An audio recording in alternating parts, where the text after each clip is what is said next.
What is up, Fight for Your Right fishing fans? Today, we're not in the shop. Today, we're on the road.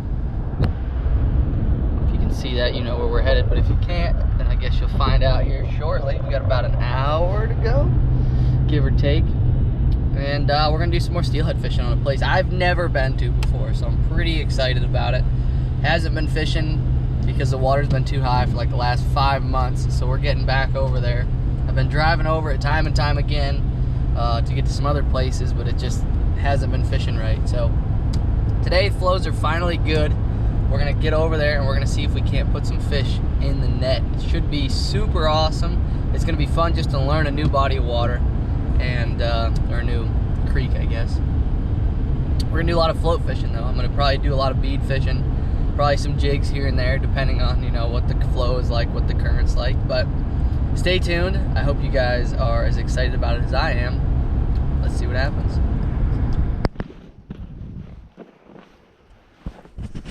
We made it. So we're here. Oh, I wonder if that's gonna be perfect. So we're here, putting my waders on right now. Surprise, surprise, we are on Cattaraugus Creek up here in like middle of New York, I guess. So it's supposed to be a warm day today, so I got here relatively early. You can see there's a little bit of snow on the ground, but it should be pretty sweet. It's a bigger stream, one that I haven't fished really. I fished it like one time, but it was all slushy and pretty garbage, so I couldn't even make a cast. So I'm really looking forward to getting down there and just experimenting with some of this new water. Should set up really good for a center pin.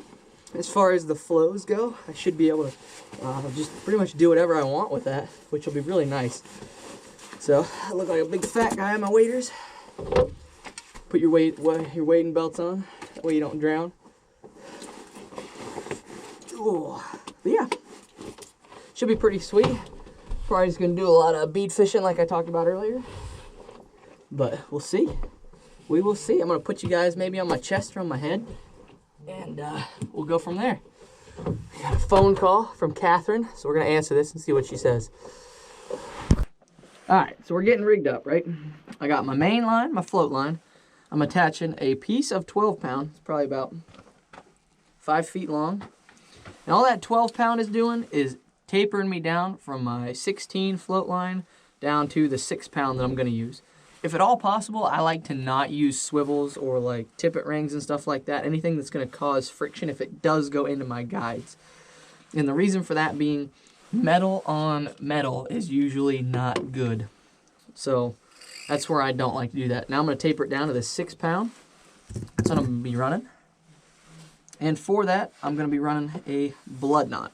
Again, like I said, I don't like to use swivels or anything like that.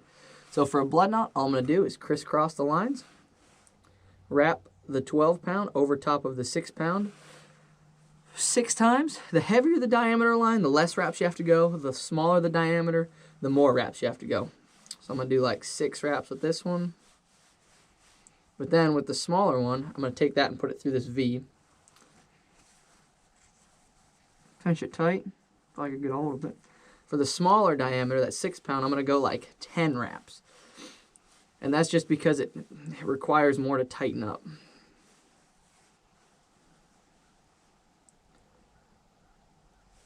So I'm gonna just put it the opposite way through this little gap that I just put that other line through. Pull that tight. Now I got a knot that's not gonna hurt my guides if it does happen to get into them whatsoever.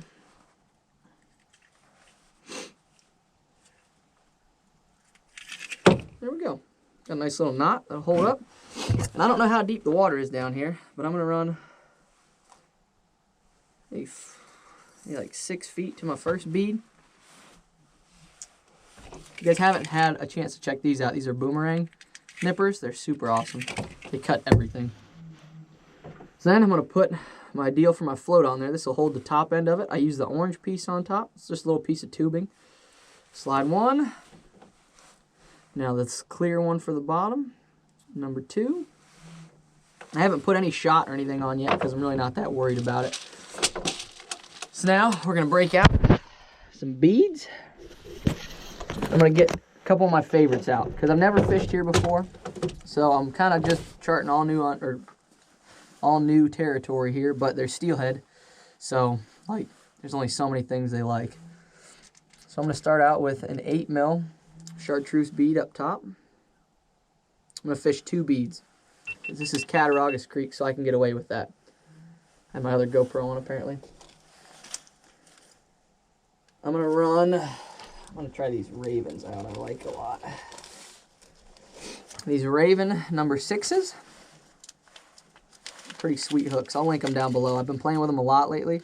I actually caught my PB Brown on that. If you follow my social media, I caught a 30 and a half, 31 inch female that was probably in that 13 to 14 pound range. She was like this big around. It was incredible. Super blessed to have caught that fish. So now I'm going to tie this hook on, and I just use a clinch knot.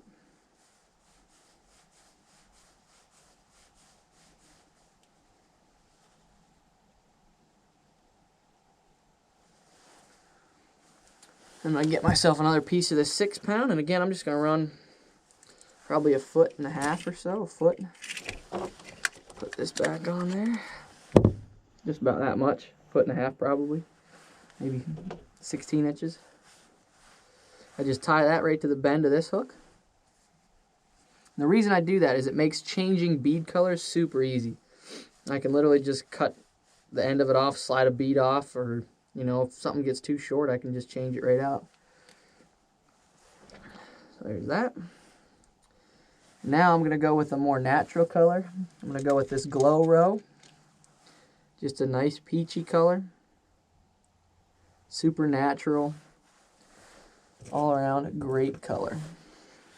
I like to go one clear color and one super dull color, or one clear and one bright color, just to mix it up, see if I can kind of figure out what they're feeding on.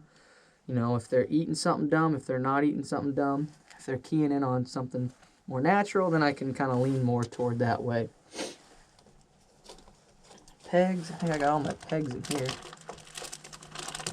Trout bead pegs, my favorites, because they are double tapered, so I can use one for 2.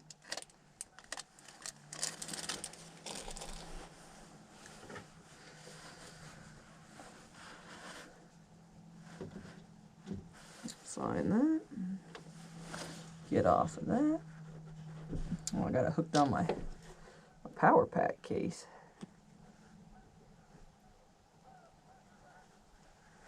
That'll be fun.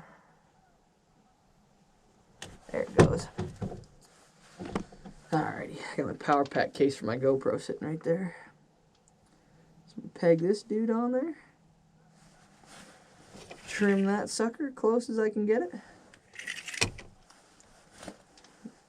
Slide it down to where I want it, probably about right there, about an inch, 1.5 inches above.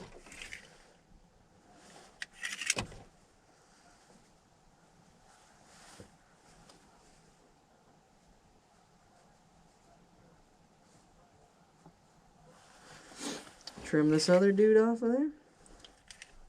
I try to pull it about as tight as you can get it, because that just makes it easier for the bead to not slide around. You know, it holds it in place better. Something like that. Now I got my 2 beads on there. I don't have a float on there yet, and I don't have any weight on there yet because I don't know how heavy the current is yet. Like I said, I've never even looked at this creek before, you know, especially up on this section.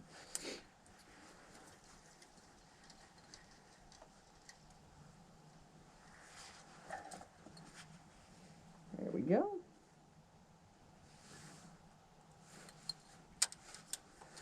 So that's ready to go. Now I'm just going to grab the GoPros, get everything hooked up, get my net out of here, and we'll be good to go. So, let's go for a walk. Let's do it. Good thing that's where we're going. Right here.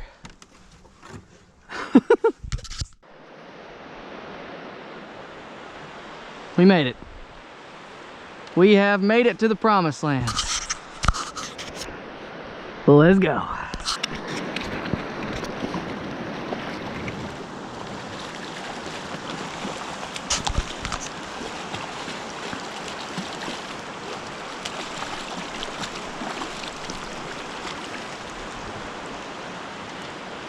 There we go.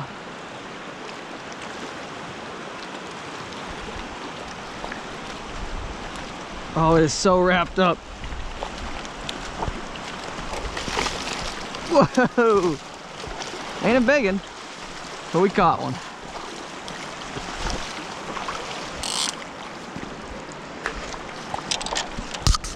Pop you off my head here. Ugh. Still going? Still going.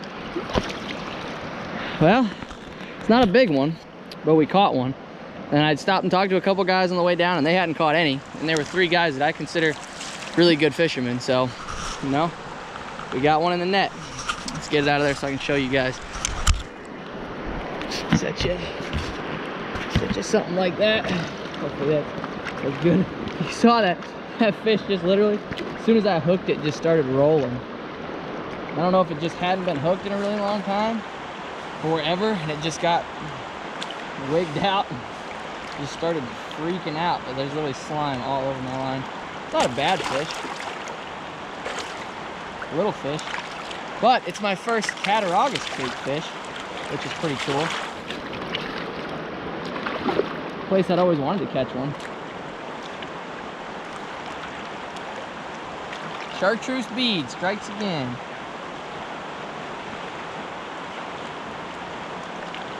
He doesn't freak out. I can get my hooks out of the net. Yep. Chartreuse 8mm bead. You can see in that video, I got down here and realized that water's like not dirty, but it's not clear. It's like that literally in between where you probably could fish some clearer beads. But one thing that I took into consideration was this water hasn't been fishable. It's been high and muddy for the last like 5 months. So that means for the last 5 months, these fish have been unpressured. So I switched immediately from that glow row bead, that clear bead, to an orange bead as well. So that way I'm running 2 orange beads. And I just got into an area where it has that slower water, and I was looking for gravel. You know, you can see what I'm on right now is rock. It's not slate rock. That slick rock, those fish don't like it. It doesn't break up the current enough. It just, that current hits that slate rock and just keeps going. Whereas around this gravel, it actually allows it to slow down, and they can get down in the gravel and actually get out of the current. So let me show you this fish.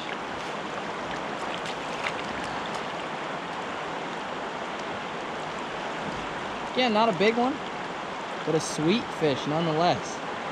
You know, super happy to have it already. Nice white tip fins. Straight wild Lake Erie chroming. Awesome, awesome fish. Get it back. I can grab you and get the release. There we go. You can see that visibility is pretty low. Like if you're looking at my net, you know, right there, you can see the bottom of the net, but you just, it's harder. And with this water being cold, you know, I want to give those fish the best opportunity to eat that. So let's see if we can't go get another one. That was sweet. Let's do it again.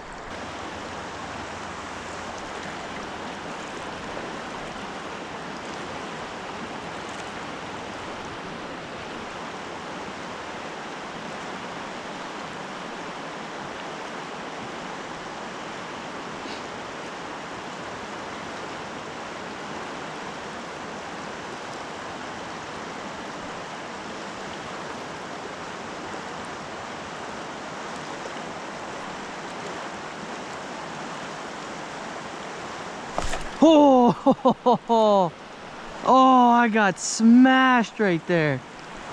Oh my goodness. Whew.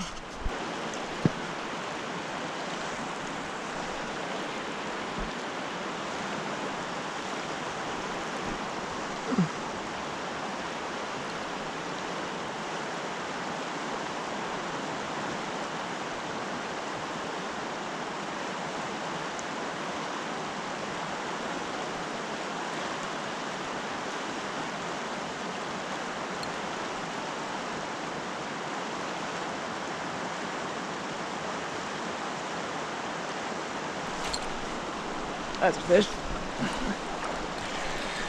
Oh no! Oh, that was a good one. That was a nice fish. So, I just lost that fish right there. I've missed one other one and I caught one right there. What I want to break down to you guys a little bit is the difference between fall, winter, and spring water. Because there is a difference. You guys might just look at it and go, well, it's all a nice hole. Well, they're gonna hold in different areas during different times of the year. So we're looking at this, right? Nice run. Water comes in up there, it's going down that far side, and then it's coming down, it starts to swirl right here. So, with it being the winter time, those fish are like transitioning into that cold water period. Those fish don't want to move a lot, you know? You'll still get fish moving when those high water situations, but they're just easy moving now. They're not, you know, early fall, you know, those fish are going. Well, they're only going when that water's higher, so you get those giant pushes of fish. Right now you're just getting gradual movements up and down. You know, you got fish coming back, you got fish going up still, but the majority of the fish are going to be chilling in this slower water. They don't want to move. They want to get in those areas that have that gravel bottom where they can just sit and feed. And that fish, you saw it. I adjusted my float this much, made another cast through there, float dropped, hooked it, popped off, obviously, which was a pain in the dick. But that's 3 fish. I've been here for probably a half an hour. You know, after 3 guys that are good sticks just came down, fished through here. You know, in the wintertime, you can't fish too fast. In the fall, you can make a cast. If you don't get bit, whatever, keep moving. In the fall, though, I'm gonna target areas like that far seam over there, you know, up toward the head of it, where those fish are gonna be stacking up as they're going. In the springtime, you're gonna catch them kind of doing that, but in the springtime, those fish are dead tired. Those fish have been fighting current all winter long. They've been fighting assholes like me, catching them all winter long. They're gonna be in stuff like this. It's a little bit of this, but they're gonna be in those areas that there is no current. You know, there's minimal current. They're gonna be in those deeper holes. They're not gonna be in those small runs. They're gonna be in those areas that get them out of current. So I'm gonna go back in here. That fish was on that chartreuse bead again. And I'm gonna go back in here and see if we can't get another one, because that's 3 of them I've hooked out of here. So obviously there's a decent number of fish here. So let's see what we can do.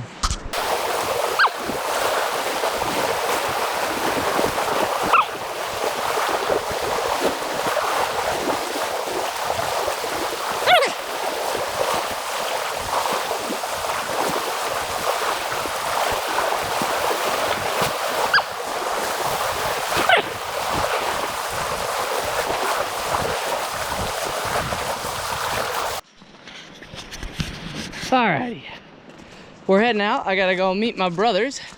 They're coming up for Christmas tomorrow. This is Christmas Eve, so those are Christmas Eve fish, which is pretty cool. This place is pretty tough. It's hard wading. I don't know if you guys saw some of those videos I tried to throw in there. Like, the bottom is super uneven. It's not that it's like heavy current or anything like that. It's just super inconsistent. It's not one of those creeks where you look at it and can tell the gradient and just walk across it. It's a creek where if you can't see the bottom, it's hard, and it's not super deep, but it's like waist deep water that all of a sudden there's a rock that's like a foot under the water, you know? It's like a 3-foot difference, and it's a lot of slate, so it makes it really slippery and tough. So it's a pain to wade. So it's just hard to get around. It's definitely cool. I definitely like it. It's a different style of fishing, which is pretty neat. But caught one, lost one, missed one, which it's not terrible for a couple hours on a new river. Especially one like this. There's not a lot of good wintering holes up in the area that I fished. I had one good wintering hole, maybe one other one, but I couldn't get to it. I could have gotten to it, but I crossed the sides and got to the other side of it because I thought it looked better, but it wasn't. But it is what it is. All my fish were on a chartreuse and an orange bead in that 8mm size, solid colors. Water's a little bit off color.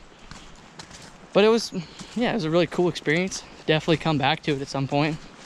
I'll probably be making some more videos here this upcoming week because I have this week off of work, so we'll be making some sweet videos. My brother brought home my Canon, so that way I can do a lot of how-to videos and like nice 4K quality. So I hope you guys will enjoy those.